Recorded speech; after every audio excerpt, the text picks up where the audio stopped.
Hey guys, what's up? My name is Kenise and welcome back to my channel. If it is your first time here, then I do fashion, lifestyle and brand Jamaica content. So if that's something you'd be interested in seeing, then go ahead and hit the subscribe button. Make sure you guys are following me on Instagram at girlish.876. If it is not your first time here, then welcome back to my girlish fam. It is so nice to see y'all today. Alright, so today is going to be part 2 in my NHT series, and in today's video we're going to be talking about the construction loan. I will get tongue in at the nitty-gritty. So if you guys are interested in seeing that, then grab your pen and paper and keep on watching. Alright guys, so like I said, this is part 2 of my NHT video. So if you haven't seen part 1, I'm gonna link it down below. So in that video we talked about, just some general things that you needed to know, such as savings and having patience, and spoke about the lawyer fees and all of that. And then I went into you accessing a loan for either land or house. It was pretty much the same thing. So now this is just going to be breaking it down. If you need a construction loan, say if you got the loan for the land, or you already have family land or something and you want a loan to build, then we're going to be discussing all of that. So the first thing to note is that if you access the loan from them to buy the land, then you're gonna have to wait about 3 months before you can access the construction loan. All right, I know it sounds like a long time, but I'm gonna advise you to use that time wisely, because there is a bit of stuff that you need to get before you go ahead and apply for that construction loan, right? So don't worry, the 3 months sound like enough, but it really isn't. Okay, because we're gonna be going into details on the things that you need. So again, it can either be land that you purchase from them or your own land. So you're going to need to bring in certain documents to them. Alright, so for this loan, it's not like the first one when you went to the new loans department. This is going to be let me tell you what it is. I have my notes down here. So if you see me looking down, that's what I'm looking at. So you'll be contacted by the project appraisal and management department. And again, there's some documentation that you're going to need. You are going to need, again, the valuation report, but not to worry. If you access the loan through them for the land, then you'd have already had that, considering if you've done it within a year, because that's how long it's valid for. It's valid for a year. So if it's more than that time, then you're going to have to redo it. So move fast. Okay, there's also some other things on there. I think I might screenshot it. Proof of ownership, which should be the title, which they should already have, because if you're going to use them for the loan, you don't have the copy of the original title. NHT has a copy of the original title. An approved building plan or parish council receipt indicating plan submitted. So we're going to talk about all of those things and what you need. All right, so boom, cool. And after you are contacted by that department, then an interview is going to be scheduled, and then you are going to be assigned a project officer. So we're going to get down into the nitty-gritty now. Alright, so let's get into it now. So you have your piece of land, either way you buy from NHT or land that you have for yourself, and you are now going to build on the land. But you can't just build on the land like that, right? You're going to need to get somebody to make a plan. So they're gonna have to do a plan for your house. I forget what to call these people. For some reason the name is slipping me right now, but sometimes you see all of these signs, contact them so and so for the plan that you want and all of that. I think they're going to need a copy of the surveyor's report, because every area that you build in is going to be very specific. They're going to tell you what the boundaries are, and it has to be however much distance from the road, and you need this much distance at the back and this much distance at the side. Those things are very specific. Okay, so you're going to need to contact somebody. You're going to tell them what it is that you have in mind. I say, all right, I want a 3-bedroom house. I need a kitchen, bathroom, I want this amount of bathroom, I want this veranda, I want carport, whatever it is that you're envisioning. You're going to sit with this person, you're going to talk to them, and you're going to tell them what it is that you want on the property. They're going to go there, they're going to do their measurements, they're going to come up with a drawing and show it to you and say, oh, this look, is this how you want it, and whatever, and you envision your dream home or whatever. Now, let me warn you again. You're going to need patience, like a whole heap of patience, if you are going to do this whole building thing, because And I like when you go buy the house and everything is there, now we're starting everything from the ground up. And it won't come in like self deal with people. Sometimes it's just gonna take so much out of you. So when I tell you walk with Jesus daily, I'm saying this with a straight face because I am so serious. You're gonna walk with God from day to day. I'm gonna need to give you the patience at 10, man. Okay? Alright. So you say to the person now, then them do it and whatever, and you agree with the plan that they have. Again, you have to ensure that it's within the boundaries. So they're gonna build up this whole thing like a blueprint, and it's gonna have the layout of the house. It's gonna have the layout of where your sewage or your septic system. It's gonna have the layout of the electrical system and all of that. And this is going to be the guide so that when your contractor goes to the place, right, then they know for sure, say, well, all right, this is what we're doing. This is the guide that we're working with. The price for that is going to vary depending on the size. So the bigger the house is that you want, is the more money you're going to charge them. I mean, they're going to charge you. So it's really dependent. They're going to charge you per square footage. All right. So now you have your building plan, them give you the paper. I think they print it in 3 copies. You get one. Parish council as well as your contractor is going to get one. So now this is why the saving things comes into play. If you watch the first video, then you'd have known that I was talking about that you have to have savings. You have to have savings for this too. So you're going to go down to the parish council and you are going to submit something because you have to get approval to build. You can't just go build on land so and all of these things. You have to get approval. So you have to pay money for that as well. I really don't remember right now what I was told the price was. I'm so sorry. I probably should have written that down.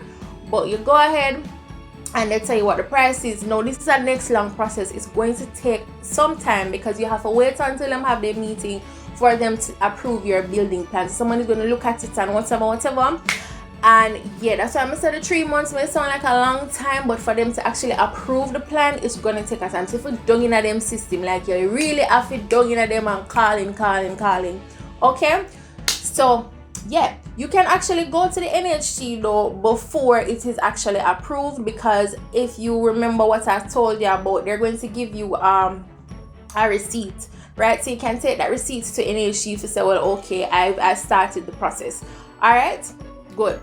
So now, when you go for the interview with the projects department, you're gonna have to bring your building plan.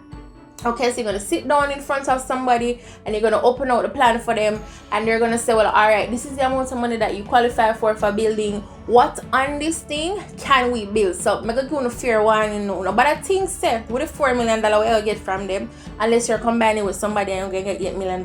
Nobody believes, say, the $4 million where you have, I will give you no big old everlasting something. You hear me? I tell you, nobody feel like say $4 million is going to get you that much. It sounds like a lot of money, but it really isn't, because things you need to consider, whatever it is that the materials cost, your labor cost is going to be about the same thing. So if you're paying $2 million for materials, chances are your labor cost is going to be close to that. So nobody feel to say, oh, this won't get you this big grand structure, because it really isn't. And we have to be realistic. If you are a single person though, this might be the better option for you, just because it's going to allow you to take your time and build. Because to find a house on the open market, it is a lot of money. You may not be able to find something that costs that. So please to bear that in mind. All right, so you have to sit down with the gentleman or the lady or whatever, and they mark that out. Then you're gonna have to get what is known as a bill of quantities. This is our next money now.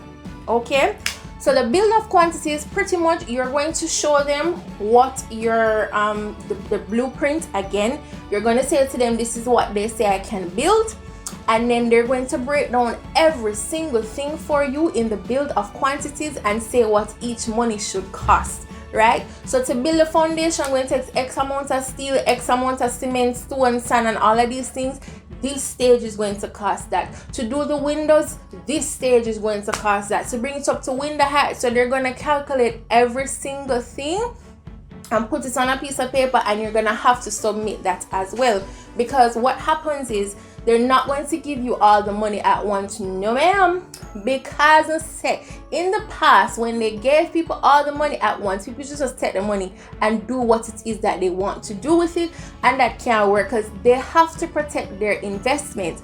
Okay, if God forbid you can't keep up with your payments, they have to be able to resell your house as something that is livable, and it's considered livable once it have windows, doors, running water, what else is it, and a roof. It don't matter how much bedrooms or whatever, but once it has those basic things and toilet that flushes and all of those things, they consider it livable. So they're going to give you the money in stages. Okay, so nobody feel to say again you get everything one time, and this is where your project officer comes in. So at every stage you're going to let them know you're going to have to apply for the money. So based on what your build of quantities says, they're going to give you that money accordingly. So just bear in mind that the workmen are always going to be owed. Okay, good. So when you're going to start out now, they're going to have to line out the property, right? They're going to line it out with board and like the rope thing, thread, whatever it is. You must have probably seen it. If you see place building up, you always see that, because that's their outline. Okay, and then when you do that, you're gonna have to now meet with your project officer. The surveyor has to come in again, and your contractor, and they're gonna look and see if the outline matches up with what is on paper, and to see if you're actually building within the boundaries that you're supposed to build in. Because let's say if you're going to sell back this property in the future and it is not within the boundaries, whoever is buying that, if they might go through NHT or something, they're going to have an issue. So you have to ensure that you're building within the boundaries. So the surveyor will come and will come with him something and do line up and say, well, all right, everything is good. Tell your project officer that you have to go ahead. The project officer also has to come to see the land. So say for instance, the way the grass grow, it's an indication to them that, listen, this area may be waterlogged, so you're gonna have to dump up the area. So they're gonna have to take those things into consideration. The person who is doing the quantity, the build of quantities, is gonna also have to come and assess and take those things into consideration. All right, so you have to do all of this. So when you line it out and all of that, them now give the initial money for that. So you're going to line it out, you're going to dig the foundation. When you dig the foundation, they have to come and assess it again to ensure that whatever you are building on, it is something that is sturdy. And the parish council also has to come and look at that foundation to ensure that they're building something solid. If you don't call the project officer, then you're going to have to sign a document that says, I am liable for anything that happens to the property. So if in the construction phases, the foundation never did good and something go wrong with the property, NHT is not going to be liable for that, because you don't sign one waiver to say anything will happen on my fault, and you have to go find the money outside of that. Okay, another thing to bear in mind is that they give you a specific time in which you have to build, and if you need more time, then you're going to have to request that in writing. Okay, so you go ahead now and you build to window height. Then again, you tell your project officer, they come and they look, they see what you've done, and again, you're gonna have to keep applying for the money. So again, the amount of money that you're getting is going to be dependent on the bill of quantities and what it says and on what phase you're at. So you're gonna have to keep calling them and say, well, okay, the money reached yet, because it's gonna be direct deposited directly into your account. So when you get that money, then you pay your contractor, so on and so forth. When they reach the roof now, if you're going to do the slab roof, then they have to come and look at the steelwork to ensure that everything is A-OK and you are good to go. Okay, perfect. So that is it pretty much. They just need to make sure that it is livable, and once everything is done, your loan is closed off, and then you start the repayment process. So if you access a loan for the land and access a loan for construction, they're going to be two separate loans. Okay, you're going to see one money coming out, but it's two separate loans, and the time frame on each loan may be a little bit different, so that is something to bear in mind. Just some general things again, like I was saying, you have to be very, very mindful with people that you are bringing on to construct. Some of these people pretend like they know what they're doing and they don't know what they're doing, which is part of the reason why the project officer is there also, to ensure that everything is being done how it is supposed to be done.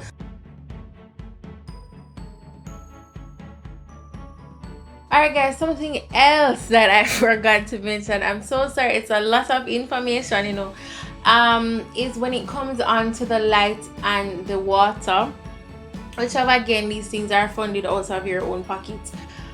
So when you purchase the land, there's going to be a paper from the seller's lawyer that says that you are now the owner of the property, and you can go ahead and put in the water and whatever.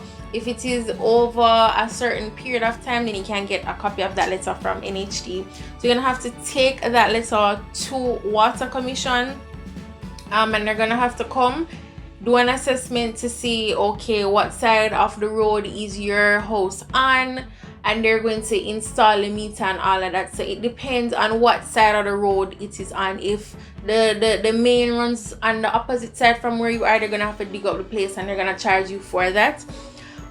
So to put all of that in place is gonna cost you money.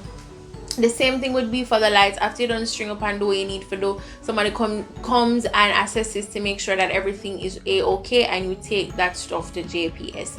Alright, so just bear these things in mind. NHT is not going to consider the house livable until you can flush it and you have running water, so you have to go to Water Commission. That is a must. Whereas electricity, they're not really concerned about that. You have to have the toilet in place and you can't flush the toilet. You have to have a face basin in place possibly, or at least somewhere where you can bathe, right? Because again, they have to consider the thing livable to protect their investment. Bear these in mind. I think that is it pretty much. I think I gave you guys as much information as I possibly could. A lot of this I think is just going to be chalked up to you going through the experience and learning for yourself, or learning through the experience of others. So I hope it was able to provide some amount of insight to you. Again, I know it is a lot of information to take in, but that's okay. Do not be overwhelmed. You just need, you see, want to kind of know what to expect when you're going into it, then it's going to be a little bit better. So again, the key things to take home: have money saved up, have patience, have a lot of patience, and just take time. I think they gave you maybe 6 months to construct what they call the livable dwelling. Yes, so them not even have a paint or anything like that. Just be patient with yourself. Be patient with the process. It's going to take some time. It may not be the big old thing that you want it to be, or the mansion that you want it to be yet, but you just need to start somewhere and you need to have something that is your own. So I hope you guys found the information helpful. I tried my best to put as much information in there as I could that I know. If there is any further tips that any of you would like to include, then leave it in the comment section so that somebody else can benefit from it. I'd love your feedback on the video, what you guys think if you like these types of videos. Again, thank you so much for watching. Please make sure you share the video so that other persons can benefit from the information. Subscribe to my channel. I have tons of great content in store for you guys, especially brand Jamaica related stuff. Hit the like button, turn on the notifications, all of that. And as always, guys, keep safe and walk good. Alright guys, before I go, I just really wanted to mention quickly Lulu's Holistic, and they are a brand of all natural organic products. Alright, I am actually a brand ambassador, so I do get a small commission from every purchase is made. You guys know I'm new to YouTube, so I'm not earning at all. So I have to do these things to see if I can bring in additional income. So I'd really love if you guys could check out my link below. I'll leave that I'll drop that in the description box, my specific link, as well as a code to use. So just a brief summary of the brand. They have so many products, from yoni to makeup, soap. They have things for men, women, babies. They have hair products, body care things for your face. They even have candles. And like I said, it's all natural. We have to be very careful what it is that we're putting on our bodies because it's actually absorbed into the skin. I really love about it, they have a benefits menu, so they give you full details of certain things and the products that they have that would help with that. They give you a full list of things, and I really like that. So you can just go to that area right there and look up what problems you're having and the things that would be best suited to you. Like I said again, guys, there's so many stuff on there. I can't even tell you about everything, but definitely check it out if you're into all natural products. Again, make sure you use the link in my description as well as the code. Thanks again, guys. I appreciate it so much.